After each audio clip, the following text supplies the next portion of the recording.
ಕುಮಾರ್ ಕೆಲ್ಸದಿಂದ ಮನೆಗೆ ಹಿಂತಿರುಗ್ತಿದ್ದಾರೆ. ಅವ್ರಿಗೆ ತಲೆ ಸುತ್ತ ಬಂದಂಗೆ ಕಾಣಿಸ್ತಿದೆ. ರಾಜೀವ್ ತಕ್ಷಣ ಆಂಬ್ಯುಲೆನ್ಸ್ ನ ಕಾಲ್ ಮಾಡಿ ಹಾಸ್ಪಿಟಲ್ ಅಲ್ಲಿ ಅಡ್ಮಿಟ್ ಮಾಡ್ತಾರೆ. ಅಲ್ಲಿ ಅವ್ರನ್ನ ICU ನಲ್ಲಿ ಅಡ್ಮಿಟ್ ಮಾಡ್ತಾರೆ. ಕುಮಾರ್ ಡಾಕ್ಟರ್, ನಮ್ಮ ಅಣ್ಣಂಗೆ ಏನಾಗಿದೆ? ಕುಮಾರ್ ಅವರಿಗೆ ಸ್ಟ್ರೋಕ್ ಆಗಿದೆ. ಅಂದ್ರೆ ನಮ್ಮ ಅಣ್ಣಂಗೆ ಲೆಕ್ಕ ಹೊಡೆದಿದ್ಯಾ? ಸರಿಯಾದ ಸಮಯಕ್ಕೆ ಕರ್ಕೊಂಡು ಬಂದಿದ್ದೀರಾ. ಇನ್ನೂ 2 ದಿನದಲ್ಲಿ ಅವರೇ ಜನರಲ್ ಮಾರ್ಕೆಟ್ ಶಿಫ್ಟ್ ಮಾಡ್ತೀವಿ. ಸರಿ ಡಾಕ್ಟರ್, ಆಯ್ತು.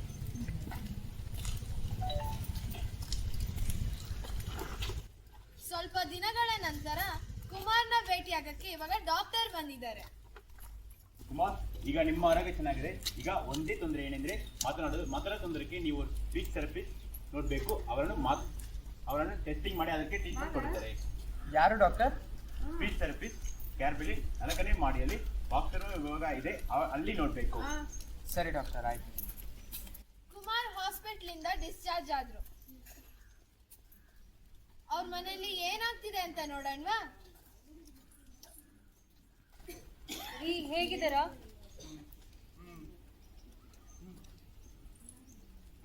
ಡಾಕ್ಟರ್ ಏನಂದ್ರು? ಏನಿಲ್ಲ, ಅಣ್ಣನಿಗೆ ಚೆನ್ನಾಗಿದ್ದಾನೆ ಅಂತ ಹೇಳಿದ್ರು. ಅಣ್ಣನಿಗೆ ಒಂದೇ ಸಮಸ್ಯೆ ಅಂದರೆ ಮಾತಿನ ಸಮಸ್ಯೆ ಅಂತ ಹೇಳಿದ್ದಾರೆ. ಅದಕ್ಕೆ ಡಾಕ್ಟರ್ ಒಬ್ರು ಸ್ಪೀಚ್ ಥೆರಪಿಸ್ಟ್ನ ನೋಡಬೇಕು ಅಂತ ಹೇಳಿದ್ದಾರೆ. ಯಾರು? Speech therapist. ಅಣ್ಣ ಮಾತಿನ ತರಬೇತಿ ತಗೊಂಡ್ರೆ ಅಣ್ಣ ಮೊದಲಿನ ಥರ ಮಾತಾಡ್ಬೋದು ಅಂತ ಹೇಳಿದ್ದಾರೆ. ಮತ್ತೆ ಕೆಲಸಕ್ಕೂ ಹೋಗ್ಬೋದು ಅಂತ ಹೇಳಿದ್ದಾರೆ. ಓ ಹೌದಾ, ಸರಿ, ನಾಳೆ ಹೋಗಿ ನೋಡೋಣ. ಸರಿ. ಮಾರನೇ ದಿನ ಕುಮಾರ್ ಅವ್ರ ಹೆಂಡತಿ ಮತ್ತೆ ಅವ್ರ ಅಣ್ಣ ಸ್ಪೀಚ್ ಥೆರಪಿಸ್ಟ್ ನ ಭೇಟಿ ಮಾಡಕ್ಕೆ ಹೋಗ್ತಿದ್ದಾರೆ. ಅಲ್ಲಿ ಸಂಪೂರ್ಣ ಮಾತಿನ ಪರೀಕ್ಷೆ ಪಡೆದು ತರಬೇತಿ ಕೂಡ ಪಡಿತಿದ್ದಾರೆ.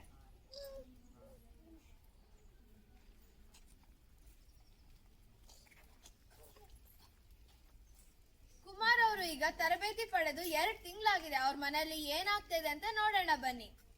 ಬಾ, ನಾವು ಊಟ ಎಲ್ಲ ಟೇಬಲ್ ಮೇಲೆ ಇಟ್ಟಿರ್ತೀನಿ, ಬನ್ನಿ ತಿನ್ನೋಣ.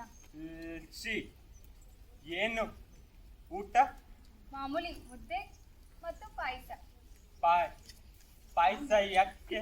ಸುಮ್ಮನೆ ನಿನ್ಗೆ ಇಷ್ಟ ಅಲ್ವಾ, ಅದಕ್ಕೆ.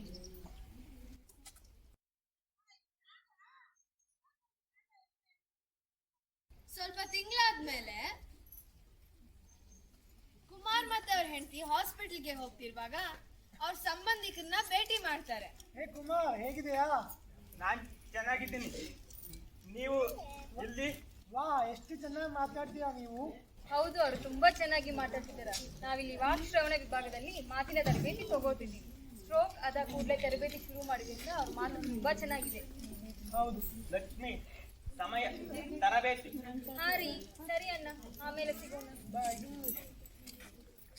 ವಾಕ್ಸ್ತಂಭನ ಲಕ್ವ ಹೊಡೆದ್ಮೇಲೆ ಅಥವಾ ಮೆದುಳಿಗೆ ಪೆಟ್ ಬಿದ್ಮೇಲೆ ನಿಂತೋಗೋ ಮಾತನ್ನು ವಾಕ್ಸ್ತಂಭನ ಅಥವಾ ಅಫೇಸಿಯಾ ಅಂತ ಕರಿತೀವಿ. ಅದಕ್ಕೆ ಮೆಡಿಕಲ್ ಟ್ರೀಟ್ಮೆಂಟ್ ತಗೊಳ್ಳೋ ಜೊತೆ ಭಾಷೆ ಮತ್ತು ಮಾತಿನ ತರಬೇತಿ ತಗೊಳ್ಳೋದು ಕೂಡ ಅಷ್ಟೇ ಮುಖ್ಯ ಆಗಿದೆ. ಹೇಗೆ ಕುಮಾರ್ ಅವರು ಸರಿಯಾದ ಸಮಯಕ್ಕೆ ತರಬೇತಿ ತಗೊಂಡ್ರು ಅವ್ರ ಮಾತು ಮೊದಲಿನಂಗಾಯ್ತು.